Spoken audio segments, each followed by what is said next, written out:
is teaching it for his times. So the question then is, if he is teaching what every person, every poet, prophet taught, why is he special? He's special because the Roman Empire was particularly evil.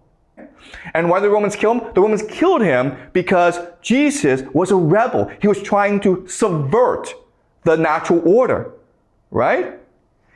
The natural order is the Romans at the top, the slaves at the very bottom. And Jesus is like, no, it's the opposite. Slaves at the top, Romans at the bottom, okay? Because the Romans are trapped and cursed by the evil in their hearts.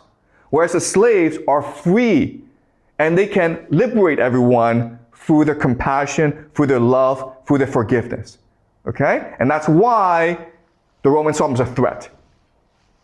Does that make sense, guys? Okay, and that's why they had to kill him. All right, and then they made up the Bible in order to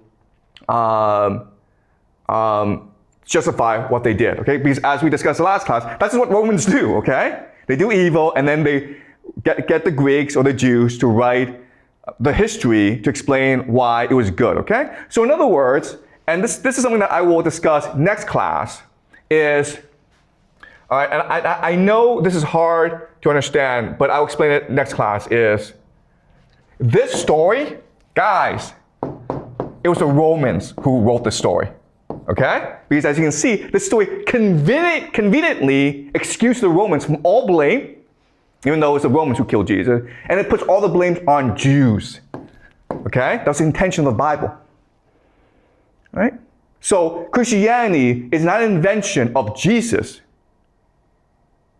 Christianity is an invention of the Romans, okay? And it's something I will show you next class.